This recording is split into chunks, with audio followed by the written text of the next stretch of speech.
অপু ছিল তা সাকিবের লাইফে, তখন আমরা একজন কো আর্টিস্ট হিসেবে দেখেছি। বউ বা হচ্ছে কি প্রেমিকা হিসেবে কিন্তু তাকে দেখিনি।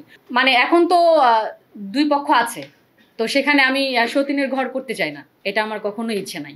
শাকিব খানের বউ হওয়ার মতো সৌভাগ্য, মানে এত বড় একটা সুযোগ আমি তো হাতছাড়া করবো না, অবশ্যই করে নেব। বাজারই তো শাকিব খানের এখন, ডেফিনেটলি সেই সুযোগ যদি আসে আলহামদুলিল্লাহ আমি অ্যাকসেপ্ট করে নেব। আমি সিনেমা নাটক খুব কম দেখি। অভিনয় করছেন কেন তাহলে? এই যে আমি অভিনয় শিখতেছি তো এখনো। আমি স্পেসিফিক কাউকে ফলো করি না। সত্যি বলতে আমার লাইফে আমি কখনো হলে গিয়ে মুভি দেখিনি, তো এটা যদি বলতে যাই তাহলে মিডিয়ার মানুষ আমাকে পেটাবে যে আমি কি করতেছি মিডিয়াতে। আপনি মিডিয়াতে কাজ করেন, মিডিয়া হলে গিয়ে সিনেমা দেখেন না, কারণ কি আসলে ভালো সিনেমা হয় না? ডেফিনেটলি ভালো সিনেমা হয়, বললাম তো আমি 2.5 বছর আগেও চিন্তা করিনি যে মিডিয়াতে কাজ করব। তো এখন যেভাবেই আসছি, এখন সবার ভালোবাসা এবং নিজের ভালো লাগা তৈরি হয়ে গেছে, তো সেখানে শিখতেছি, এখনো পর্যন্ত শিখতেছি। থিয়েটার এটা আমি জানি না, আমি থিয়েটারে যাইনি কখনো, বলতে পারবো না। যেমন আমি হচ্ছে গিয়ে ল স্টুডেন্ট, তো আপনি যদি বলি যে আমি ল পড়েছি 4 বছর, আমি মাস্টার্স করেছি 1 বছর, 5 বছর এখানে সময় দিয়েছি, কিন্তু আমরা যদি কোর্টে না যাই, প্র্যাকটিস না করি, তাহলে কিন্তু সেটা ফুলফিল কখনোই হয় না। প্র্যাকটিস ছাড়া কখনো আমরা ল অ্যাপ্লাই করতে পারবো না। সো আমি যদি অ্যাক্টিং না করি, আমার মনে হয় না কোনো বই খাতা কলম কোনো বিদ্যালয় আমাকে অভিনয়টা শেখাতে পারবে, যদি আমি সেটা না করি, অ্যাপ্লাই না করি। তো আমার মনে হয় যে কাজ করা এটাই হচ্ছে সব থেকে ভালো মাধ্যম আমাকে কাজ শেখার জন্য, অভিনয়টা শেখার জন্য। একমাত্র ওয়ালটন এসি দিচ্ছে 1 বছরের রিপ্লেসমেন্ট গ্যারান্টি এবং কম্প্রেসারের 10 বছরের গ্যারান্টি। এই জন্য আমি কাজ করতেছি। আমার থিঙ্কিং থেকে যদি আমি বলি, যখন অপু ছিল তা সাকিবের লাইফে, তখন আমরা একজন কো আর্টিস্ট হিসেবে দেখেছি।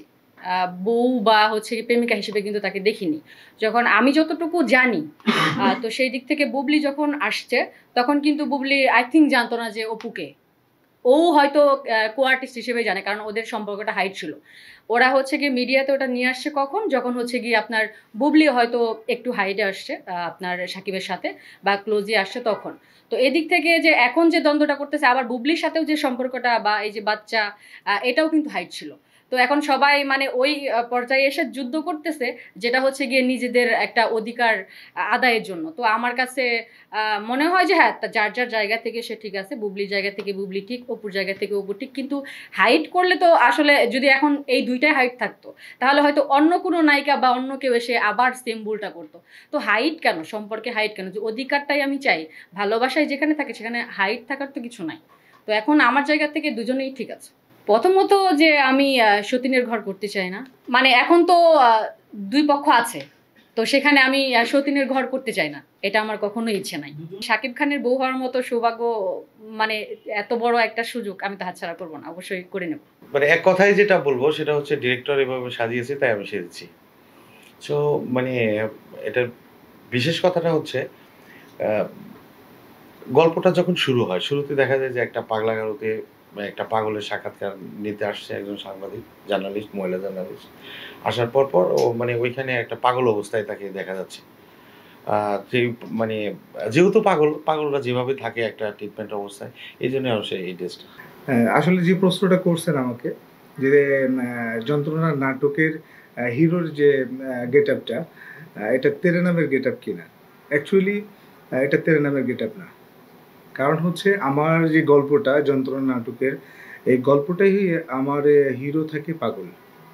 আর এটা হচ্ছে একজন জার্নালিস্ট এই হিরোর কাছে, মানে পাগলটার কাছে জানতে চাই যে তার লাইফ হিস্টোরিটা কী।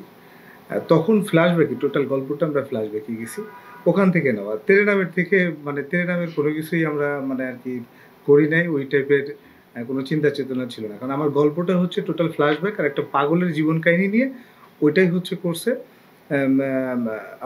আমার শ্রদ্ধেয় মর্তুজা পলাশ স্যার, আমার বাবা, যে যিনি কিনা আমার মিডিয়ার অভিভাবক, যাকে আমি বাবা বলে ডাকি, এই গল্পের হিরো।